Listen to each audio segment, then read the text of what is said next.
বলছিলাম যে অন্তত পক্ষে জুমার খুতবা চলাকালীন এবং জুমার খুতবায় যে দোয়াগুলো হয় তখন আমিনটুকু বলেন। আমাদের আরবির এমনই বেহাল দশা, ইমাম সাহেব কি তেলাওয়াত করছে ওইটুকু আমাদের জ্ঞান নাই।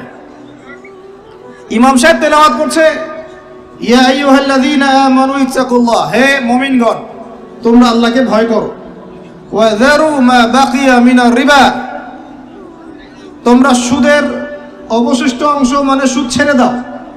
ইন কুনতুম মুমিনিন, যদি প্রকৃতপক্ষে মুমিন হয়ে থাকো তাহলে ছেড়ে দাও। কি ছেড়ে দাও ভাই? সুদ। কে বলছেন? আল্লাহ। তারপরে আল্লাহ পাক বলছেন ওয়া ইল্লাম তাফআলু, যদি তোমরা সুদ না ছাড়ো, ফাআযানু বিহারবিন মিনাল্লাহি ওয়া রাসূলিহি, তোমরা আল্লাহ এবং তার রাসূলের সাথে যুদ্ধের ঘোষণা শুনে নাও। কি বুঝলেন? কি বুঝলেন? যে ব্যক্তি সুদ খায় সে কার সাথে যুদ্ধ করতেছে? আর রাসূলের সাথে।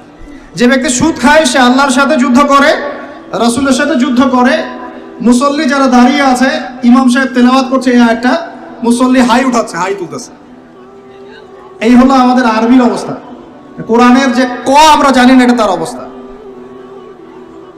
এই জন্যেই বাংলাদেশের মতো জায়গায় যারা 1.5 মিনিটের খুতবা দিতে 30টা ভুল করে তারাও শায়েখ হয়ে বসে আছে। 1.5 মিনিটের খুতবা খালি ইন্নাল হামদুলিল্লাহি নাহমাদুহু ওয়া নাস্তাঈনুহু ওয়া নাস্তাগফিরুহু ওয়া নু'মিনু বিহি ওয়া নাতাওয়াক্কালু আলাইহি বলতে থাকতে হবে আর 1.5 মিনিট লাগবে। এর মধ্যে 30টা ভুল হচ্ছে। ভুলগুলো এমন যে একটার সাথে একটার অর্থ এত পার্থক্য হচ্ছে আসমান আর জমিন। বুঝেন, সূরার ফজিলত শুনেছেন, সূরা ভাষায় পড়বেনও। আগে আপনারা কোরআন তেলাওয়াত সহি করেন। কোরআন তেলাওয়াত সহি না করে কোরআন পড়তে আইসেন না। কোরআন তেলাওয়াত পড়তে আইসেন না মানে বুঝাচ্ছি তাফসিরে যায়েন না, তাফসির ব্যাখ্যা বিশ্লেষণ এখানে যায়েন না। আগে আপনাকে কোরআন তেলাওয়াত সহি করতে হবে। আগে কোরআন তেলাওয়াত সহি করতে হবে। আলহামদু অর্থ দ্বারাই আল্লাহ পাকের জন্য সমস্ত প্রশংসা। শুধু হায়ের মাখরাজ ভুল হলেই আলহামদু বললেই অর্থ উল্টা যায়। সমস্ত নিন্দা আল্লাহর জন্য। নাউজুবিল্লাহ বলেন, নাউজুবিল্লাহ। কুল হুয়াল্লাহু আহাদ শুনেছেন, কুলের কাফ ভুল হলে আপনার অর্থ চেঞ্জ হয়ে যাবে। পড়ছেন আলিফ লাম মিম যালিকাল কিতাব লা রাইবা ফি। আলিফ লাম মিম এটা এমন একটা কিতাব যে কিতাবে কোনো সন্দেহ নাই। লা মানে বলেন, লা মানে নাই, রাইব মানে সন্দেহ, ফিহি মানে এর মধ্যে, ফিহি মানে এর মধ্যে মানে কোরআনের মধ্যে। তো এখন লা মানে নাই, যেটাতে মদ আছে, আর যেটা লা, যেমন ইন্নাল ইনসানা লাফি খুসর, ইন্না নিশ্চয়ই, আল ইনসান মানুষ, মানব জাতি। লা মানে এখানে অবশ্যই, এই লা এর উপর মদ নাই। ফি মানে মধ্যে, খুসর মানে ক্ষতি। নিশ্চয়ই মানুষ অবশ্যই ক্ষতির মধ্যে আছে। এক লা এর অর্থ না, আর এক লা এর অর্থ অবশ্যই হ্যাঁ। আমি বুঝাতে পারতেছি ভাই? এক লা এর অর্থ বলেন না, আরেক লায়ের অর্থ অবশ্যই হ্যাঁ। এখন আপনি যদি পড়েন যালিকাল কিতাব লা রাইবা ফিহি, কি অর্থ দাঁড়ায়? আপনি অর্থ করেন দেখি কি অর্থ দাঁড়ায়? এটা এমন একটা বই, নাউজুবিল্লাহ, যে বইয়ের মধ্যে অবশ্যই আস্তাগফিরুল্লাহ, কি হলো এটা? কুফর, ঈমান থেকে কুফর। কুল ইয়া আইয়ুহাল কাফিরুন, বলো হে কাফের সম্প্রদায়, লা আ'বুদু মা তা'বুদুন, আমি তার ইবাদত করি না যার ইবাদত তোমরা করো। লা আ'বুদু, এখানে মত আছে, লা আ'বুদু, আমি ইবাদত করি না, মা তা'বুদুন, যার ইবাদত তোমরা করো। এটা ঈমান কি না? ঠিক আছে তেলাওয়াত। এখন যদি লাম চেঞ্জ করে দেন, যদি বলেন যে লা আ'বুদু মা তা'বুদুন, কি অর্থ হবে? মানুষ তো বোঝেই না যে তাসাআলুনা বিহি ওয়াল আরহাম বলছে, তাসআলুনা বিহি ওয়াল আরহামের অর্থ কি, পার্থক্য আছে? বিসমিল্লাহির রহমানির রহিম বলছে কি? বিসমিল্লাহির রহমানির রহিম। আমার কথাগুলো মন দিয়ে শুনেন। ইসলাম কায়েম করতে পারবেন না যতদিন আপনি কোরআনওয়ালা হচ্ছেন না। কথা বুঝতে পারেন নাই? ইসলাম কায়েম করতে পারবেন না যতদিন কোরআনওয়ালা হচ্ছেন না। আর কোরআনওয়ালা, হাদিসওয়ালা, সুন্নতওয়ালা ততদিন হতে পারবেন না যতদিন বিশুদ্ধ করে তেলাওয়াত করা শিখছেন না।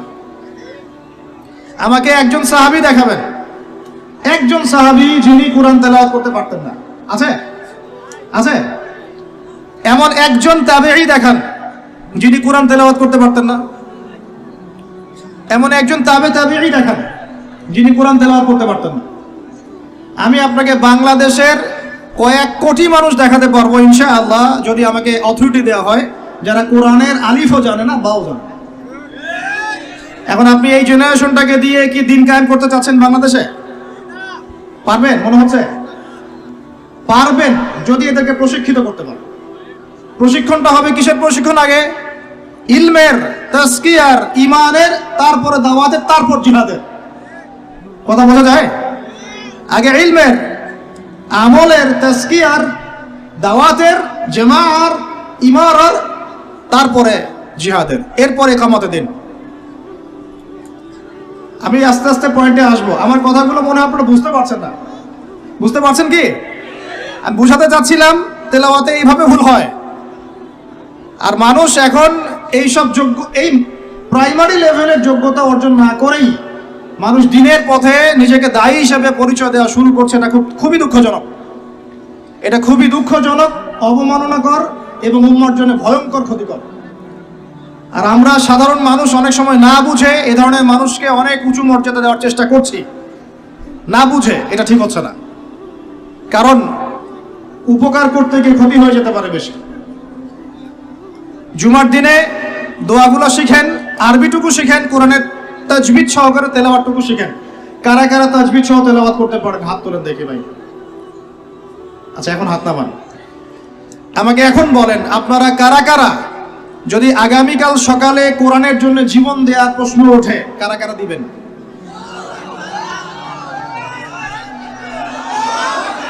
হাত নামান, হাত নামান। ওয়াল্লাহি আল্লাহর কসম করে বলছি আপনারা পারবেন না। আচ্ছা আচ্ছা, ইনশাআল্লাহ আল্লাহ কবুল করেন। তাহলে আমাকে আগে কোরআন তেলাওয়াতটা সহি করে দেখান। জীবন দেওয়া অনেক পরের কথা, জীবন দেওয়া অনেক বড় কথা কি না? এটা কি এত সহজ? এত সহজ না ভাই, এত সহজ না। 3 দিনের রিমান্ডে একদম আপাতমস্তক সব চেঞ্জ হয়ে যাবে। কয়দিন? 3 ঘন্টা রিমান্ডে, মাত্র 3 ঘন্টায়। বড় বড় ইমানদারের রিমান্ড দেখবেন যে বের হয়ে গেছে পিছন দিক দিয়ে, নাই শেষ নাই। এত সহজ না আল্লাহর জন্য জীবন দেয়া। আগে আল্লাহর জন্য তো আপনি নামাজই পড়তে পারছেন না, আপনি আল্লাহর জন্য তাহাজ্জুদই উঠতে পারছেন না। তাহাজ্জুদই তো উঠতে পারছি না আমরা তাহাজ্জুদে উঠতে না পারি, রাত জেগে আছেন, রাতের একটা অংশ তো নামাজ পড়ছেন না। আল্লাহর জন্য তো আপনি দোয়া কালামগুলো মুখস্থ করলেন না, কোরআনটাও তেলাওয়াত করে এখনো শিখলেন না। 40টা হাদিস আপনি মুখস্থ বলতে পারছেন, এখন পর্যন্ত আল্লাহর জন্য আপনি হালাল খাওয়া শুরু করতে পারলেন না। আমি কাউকে উদ্দেশ্য করে কথা বলছি না, আমভাবে বলছি। ও যদি বলি এখানে যদি কেউ চোর থাকেন, তার উপর একটা চর, তাহলে কি আপনি দাঁড়ায় বলবেন যে আমি সেই চোর? কিছু মানুষ তো বলছে আর কি। এখন বাদ দেন, আল্লাহর জন্য এখন পর্যন্ত আমরা হালাল খাওয়া তো ধরতে পারলাম না, সুদ খেয়ে যাচ্ছি। আয়াত একটা তেলাওয়াত করলাম, এটা আল্লাহর সাথে যুদ্ধ করা, নবীর সাথে যুদ্ধ করা। ইমাম সাহেব তেলাওয়াত করে, আমি বুঝি না, আমার হাই ওঠে। নামাজে দাঁড়ায় চেয়ার নিয়ে কারাকারি করি, কে আগে চেয়ার নিয়ে কারাকারি করতে পারে? নামাজে দাঁড়াই নড়াচড়া, মানে বুঝি না যে কি হচ্ছে নামাজে, কার সামনে দাঁড়িয়েছি, কি বলছি। আর আল্লাহ পাক যে আমাকে দেখছেন, আমার যে নামাজে আল্লাহর সামনে দাঁড়িয়ে আমি আছি, আল্লাহ পাকের সামনে আমাকে এভাবেই কিয়ামতের দিন মানে ইন্ডিভিজুয়ালি দাঁড়াতে হবে। নামাজ কি ফিলিংস দিবে? নামাজে দাঁড়িয়ে গা চুলকাচ্ছি, আঙ্গুল ফুটাচ্ছি, নড়াচড়া করছি, হাই উঠাচ্ছি, আর ইমাম সাহেব যদি একটু তেলাওয়াতটা লম্বা করে ফেলছে, ব্যাস, তাহলে তো অবস্থা খারাপ, পরের দিন থেকে চাকরি নাই। এতগুলো কথা আমি ভূমিকায় বলতে চাই নাই, শুধু মূল কথাটা হচ্ছে এখানে ভাই আমাদের সবাইকে আগে বেসিকটা ঠিক করতে হবে। রাজি আছে কি নাই ভাই? আমার ওয়াজ শুনে কোনো লাভ হবে না। আপনি যদি আপনার বেসিক ঠিক না করেন, আমার ওয়াজ করেও কোনো লাভ নাই আপনাকে। হয়তো এটার জন্য আমি কিছু আজার পাবো নিয়াত ঠিক থাকলে, আদতে এই বাংলার জমিনে দিন কায়েম হবে না। আর আমার মনে হয় না যে আমরা সবাই চাই যে আমরা দিনটা কায়েম করি। আমার মনে হয় না আমরা সবাই এটা চাই। গুটি কয়েক কিছু মানুষ চায়, বাকিরা মনে করে কি দরকার এত ঝামেলায় যাওয়ার, কি দরকার, ভালোই তো আছি, স্ত্রী সন্তান বউ বাচ্চা নিয়ে আছি, চাকরি বাকরি করছি, ব্যবসা বাণিজ্য করছি, খাচ্ছি যাচ্ছি, এভাবেই কবরে যাব। কয়জন ফিকির করে যে আমি একটা তাফসীর লিখে যাই, বা একটা বই লিখে যাই, বা আমি অ্যাটলিস্ট কিছু হকের কথা বলে যাই, বা আমি অ্যাটলিস্ট একটা অ্যাসোসিয়েশন ফর্ম করি, দিনের জন্য কিছু করি, বা আমি অ্যাটলিস্ট একটা মসজিদ মাদ্রাসা করে তুলি, বা আমি যুবকদেরকে শিক্ষিত করার জন্য বা দিনের পথে আনার জন্য কোনো ফিকির করি, বা আমি আলেমদেরকে একসাথে করার একটা ফিকির করি। কয়জনের এই ফিকিরগুলো থাকে আসলে? সেলফি, ভিডিও, ছবি, এই মানে বাহ্যিক আবেগ, এগুলো দিয়ে ভাই কিচ্ছু হবে না। আমার আগেও এখানে বসে বসে, এরকম মঞ্চে বসে বসে বহু বরেণ্য ওলামায়ে কেরাম ওয়াজ করে গেছেন বাংলার মাটিতে, এবং তাদের অনেকেই কারাগারে চলে গেছেন। বহু মানুষ